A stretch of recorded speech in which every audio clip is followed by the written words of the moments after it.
We have a clip today of a Republican getting hilariously debunked to his face, and he seemingly just malfunctions and just continues to try to lie as if he doesn't know what else to do, because surprise, surprise, they don't know what else to do. And CNN host Boris Sanchez has the receipts for every single claim he tries to make, so the Republican ends up just digging himself further in the hole, and it makes for an amazing watch. So let's start with him speaking on the $40,000 check. And there's no evidence in any of the documents put out by the Oversight Committee that a single dollar went to President Biden when he was in office. Therefore, there's no evidence that he did anything illegal, that he abused his power, or that he abused his power in office to help his family members or friends get wealthy.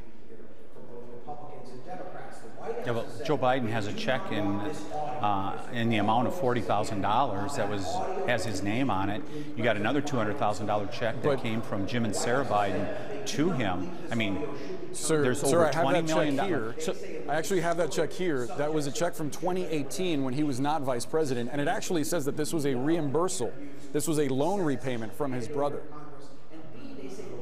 So you can make the case that the Bidens did not do this. Now, to understand how hilarious this is, you have to understand the overarching Republican claim that was originally made, which is that Joe Biden used his influence as vice president to acquire that money through his family, that his family was profiting off his position. But both payments happened when Biden was a private citizen and not at all in office or connected to the vice presidency. And it was a big disingenuous play from Republicans that has largely been disproven, as they had documents that they did not reveal to the public that showed a $200,000 payment from Biden a few months prior to him getting paid back the $200,000, showing that it's clearly a loan repayment like what was stated on the check, as well as them having documents that showed a $40,000 payment months before the $40,000 repayment. And again, all happened as a private citizen, so by all accounts, it was a brother lending his brother money and getting paid back,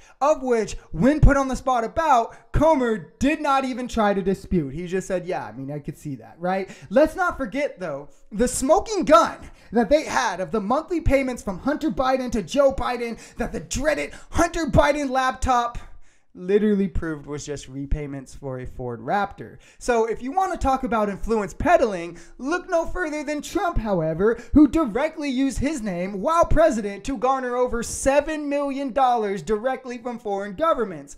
Or what about Trump's daughter, Ivanka, getting 18 trademarks in 2 months from the Chinese government while Trump was president and she was in his administration? But you know, Republicans don't care about any of that clear-cut influence peddling because only Democrats can commit crimes in their eyes. I think it's contrary to the record, and it's contrary to what happened when Joe Biden was vice president and he went and called off the prosecutor in Ukraine in regards to the Burisma investigation. Sir, that has been debunked. That prosecutor was unanimously disliked by both Republicans and Democrats, and even EU officials said that he was corrupt and they wanted him out. Nevertheless, Congressman, we do have to leave the conversation there. We do appreciate you coming on. We hope you'll come again soon. It's funny to see him frantically dig this one up because it was debunked long before the first lie he tried to tell. There's a 2016 letter with multiple Republicans signing on saying they wanted Victor Shokin ousted. It had been a bipartisan effort that spanned back forever as he was largely corrupt. Even European officials came out and said they wanted him out, had been working to do so for a long time. Ukrainian officials had been working for months prior to Biden ever stepping in to get him ousted. He, as the vice president, obviously just headed the bipartisan and international coalition once he did intervene. And not only that, but the investigation into Burisma was for the years 2010 to 2012, which is 2 years prior to Hunter joining the board. So he wasn't even under investigation. So this action could have in no way been to save Hunter when he wasn't in any danger with the investigation that the prosecutor would have been heading up. The whole thing falls apart pretty quickly the second you look at the facts, which is why Republicans then turn to, he wasn't qualified. He only got it because he's Joe Biden's son, which again, Ivanka Trump, 18 trademarks in 2 months, not a peep. But first off,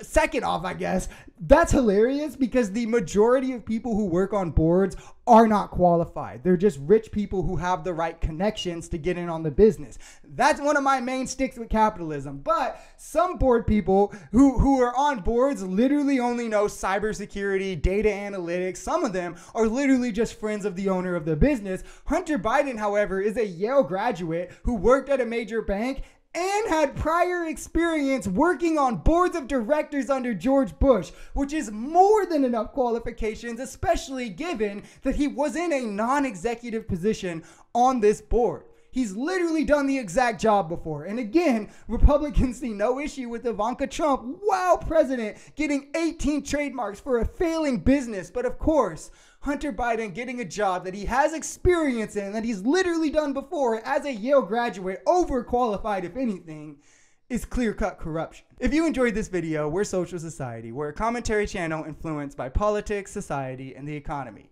We are pretty left-leaning on this channel, but we're open to our right-wingers as well. The biggest thing here is having conversations that get everyone to the bottom of the truth. If that sounds like something that could interest you, consider smashing that subscribe button, leaving us a like, or even commenting on this video. We even have memberships available as low as $3 if you'd like to support, because the only way we become a society is together.